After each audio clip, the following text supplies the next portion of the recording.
예.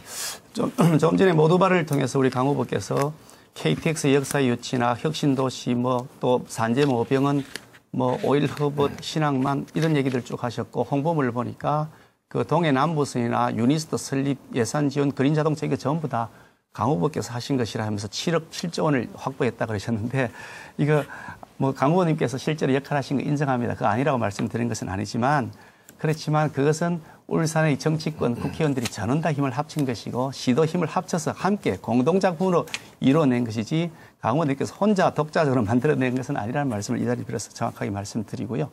울산 실리콘밸리에 관해서 좀 여쭤보려는데 지금 아까 말씀드린 것처럼 20km에 걸쳐서 혁신도시로부터 KTX 역사까지 사이에 실리콘밸리를 건설하겠다 이렇게 하시는데 지금 미국의 실리콘밸리는 거기에 많은 기업들이 들어가 있습니다. 그래서 기업들이 거기에 대해서 실제로 인재를 공급받고 또 그래서 투자도 하고 이렇게 되는데 비해서 울산에는 그런 IT 기업들이 없단 말이죠. 그런데 과연 이런 형태로 20km를 해서 그냥 단지만 만들 뿐이지 성공할 수 있을까 하는 문제가 있고요. 또 두 번째로 20km에 이르는 큰 거대한 사업을 이미 4년 만에 다 완료해내실 수 있을까? 시중에 4년만 하고 또 그만둔다는 말들이 많지 않습니까? 아니면 4년 후에 또 계속 하시겠다는 의지인지 한 말씀 주시고요. 또 세 번째로 이게 보니까 기존의 테크노 산단이 이미 조성되어 있습니다. 그런데 테크노 산단은 이 20km에서 빼버렸습니다. 그러니까 결국 기존 상단과 중복되거나 비효율을 가지고 있는 것이 아닌가 말씀드리고 네 번째로 이게 그 지역적으로 보니까 이게 대체로 지금 울주군에 많이 편중되고 치우치는 그런 경향을 보입니다. 그래서 혹시 그렇게 해야 될 이유가 있으신지 한번 여쭤보고 싶습니다. 네, 제가 말씀드리겠습니다. 제가 한 일을 제 혼자만 다 했다는 것은 아니고 제가 주도적으로 했다는 말씀을 드리고 여기에는 울산 시민과 또 동료 의원들의 협조도 있었다는 것은 당연한 얘기라고 생각합니다. 다음에 울산 실리콘밸리는 현재 벌써 혁신도시에 10개의 공공기관이 이전 입주를 하고 있습니다. 이 사람의 고급 두뇌를 잘 활용한다면은 아까 제가 말씀드린 기존 주력 산업의 산업 구조 고도화라든지 새로운 신성장 동력의 확충, 창출 이런 것들이 바로 여기에서 이루어진다는 그런 뜻입니다. 그래서 아까 테크노 산단이 빠진 것이 아니고 혁신도시로부터 테크노 산단 다음에 유니스트 울산대학교 KTX 울산역까지 이르는 그런 지역 내가 하나 벨트가 되면은 현재 제가 말씀드린 이런 것들이 다 이루어질 수 있다는 것이고요.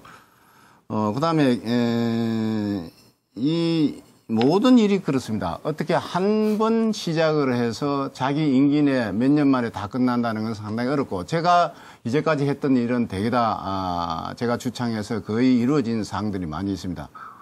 지금 이것도 줄여서 말씀 주시면 짧은 시간 내에 할 때는 그렇게 하도록 하겠습니다. 예, 말씀하시죠. 예. 제가 주도하는 시간이니까 조금 요약해서 답변을 주시면 좋겠고요. 우리 강 후보님께서 제시한 공약들을 제가 좀 봤는데 노동 관련 공약이 없는 것 같아 보입니다. 혹시 다른 생각을 갖고 계신데 표현이 안 됐을 뿐인 것인지는 잘 모르겠습니다만은 울산은 노동자의 도시입니다. 실제로 많은 노동자들이 현장에서 뛰고 있고 또 조직화되어 있는 곳입니다. 근데 그동안에 이 울산시의 행정에서 보면 노동 관련 공약들이 좀 빈약했다는 지적들이 많이 있고요. 그래서 저는 다른 건 몰라도 노사 문화가 정착되어져서 상생의 관계로 되지 않으면 새로운 기업 투자가 어렵다고 보기 때문에 여기에서 행정이 적극적 역할을 해야 된다 이렇게 생각을 합니다.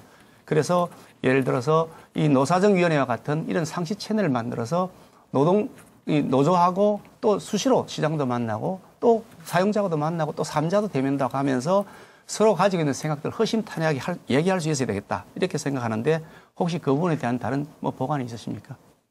예, 울산은 말씀 그대로 노동의 역할이기 때문에 제가 공공에 이전할 때에 산업안전공단을 제가 유치를 했습니다. 그것이 큰 효과가 있을 것으로 생각하고요. 노동 관련해서는 노사정 협의체가 우리 울산에는 그렇게 확실히 안 돼 있는데 이것이 있어야 된다고 노동특보를 많이 요구하고 있기 때문에 이것도 적극적으로 긍정적으로 수용해야 된다고 생각을 합니다. 네, 좋습니다.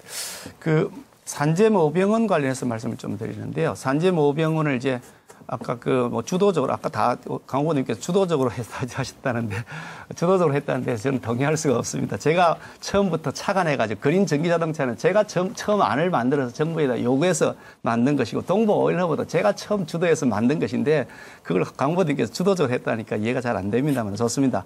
산재 모병원을 강 후보님께서 뭐 추진했다 그러는데 이건 사실 뭐 우리 대선 공약 아닙니까? 그러니까 강 후보님 뭐 하고 다 우리 시당에 있는 우리 새누리당 의원들이 다 뜻이 합쳐서 된 건데 이 산재 모병을 어떤 설립을 해야 됩니다. 그런데 이것을 보니까 위치 자체가 유니스트의 그 유이부지에 이렇게 건설한다고 되어 있는데 물론 뭐 KTX와 가까운 측면도 있긴 하겠습니다만은 접근성이 좀 공단하고 가까운 게 더 좋지 않느냐. 남구 그리고 북구 울주군 이런 데 공단이 가까운 곳에다 만들어야 되지 않겠냐 이런 의견이 있습니다. 그래서 접근성이 좋지 않은데 어떻게 그걸 이용할 수 있겠느냐.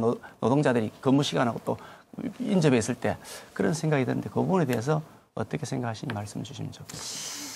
그 산재모병원은 제가 산재병원을 유치해서 거의 이 마지막 단계에서 2번이나 실패한 경험이 있습니다. 근데 지금 와서 생각해 보면 그게 안 된 것이 더 잘 된다. 왜냐하면 최첨단 예, 산재모병은 그 다시 더 말씀드리겠습니다. 산재모병원은 고급 첨단 산업이기 때문에 이것이 고급 두뇌가 현장에 있는 현재 그 공단 옆에 갈 수가 없습니다. 고급 인력을 확보할 수가 없기 때문이라는 말씀을 드리고요. 제가 주도하는 것입니까? 네, 맞습니다. 예. 울산이 7대 광역시 중에서 대중교통이 제일 열악합니다. 뭐 경전철을 도입해야 하는 이야기도 있지만은 용인, 김해가 적자의 허덕이다 보니까 상당히 어렵고요. 교각을 세워서 가야 하는 문제점이 있는데 이러한 열악한 교통 체계에 대해서 우리 김 후보는 무슨 생각을 하고 계십니까? 그렇습니다. 우리 울산이 대중교통이 많이 열악한 것이 사실이고요. 그래서 그 부분에 대한 개선을 필요로 한다는 것도 사실입니다. 이제 강 후보님께서 트램, 뭐 노면 트램을 하시겠다는데 그것도 좋은 아이디어일 수 있다고 생각합니다. 예. 다만 이제 문제는 그것이 이제 경제성이 있느냐 부분인데 김해 경제철 같은 경우는 엄청난 적자 투성이에 허덕이고 있으니까 그런 점들에 대한 타당성 분석을 한 다음에 얼마든지 우리가 대중교통을 확충하기 위한 노력은 당연히 해야 된다고 생각합니다. 예, 알겠습니다. 저는 이 선로 없이 도로를 따라가는 그 노면 전차 트램 이걸 대안이라고 생각을 하는데 왜 그러냐면 지하철의 경우에 1km당 건설다가 약 1,300억이 들고 경전철은 약 600억인 반면에 트램은 한 200~300억 정도면 가능합니다. 그래서 KTX 울산역에서 신복 로터리 공업타 현대백화점 태화강역을 거쳐서 북구 효면역까지를 먼저 도심지를 먼저 해야 할 필요성이 있다고 생각하고 연간 운영비도 약 200억 정도로 아주 저렴합니다. 그래서 전선 없이 기존 도로에 그냥 레일만 깔아서 가면 되기 때문에 도시 미관도 해치지 않고 어린이 노약자, 보행약자를 배려하는 친환경 수단이기 때문입니다. 네, 지금 여기에 대해서 더 의견 붙일 거 있습니까? 질문하신 게 아니고 그냥 본인 말씀을 하신 것 같아요. 예. 저도 방금 말씀드린 것처럼 대중교통을 확보하기 노력은 필요하고요. 다만 그것뿐만 아니라 체증이 많이 이루어집니다. 그렇기 때문에 이게 남북 간 도로는 잘 돼 있는 데 비해서 동서간 도로가 잘 안 돼 있거든요. 동서간 도로를 알겠습니다. 확충하고 이 순환하는 것도 만들어야 된다.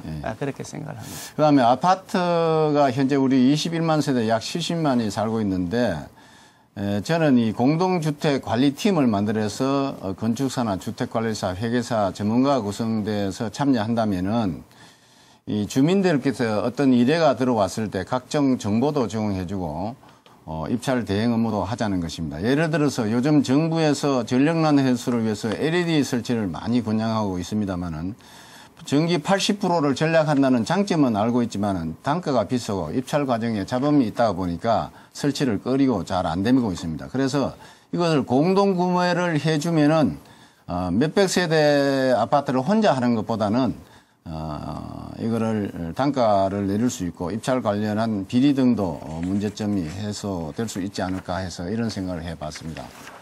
다음에 여성보육 정책으로서 방금 그 질문을 해주시죠. 지금 상대 후보에 대한 정책 질문인데 지금 강 후보님 정책을 설명해 보시죠. 제가 말씀하신 데 대해서 이견이 있으십니까? 아니 그러니까 방금 말씀하신 것 우선 아파트 문제는 관리비를 우리가 지금 이게 검증을 제대로 안 해가지고 많은 부패들이 그렇습니다. 생기고 있는데 그거는 이미 중앙정부 차원에서 이미 안을 만들어 시행을 하고 있는데 당연히 시는 더 강화해 나갈 될 것이라고 보고요.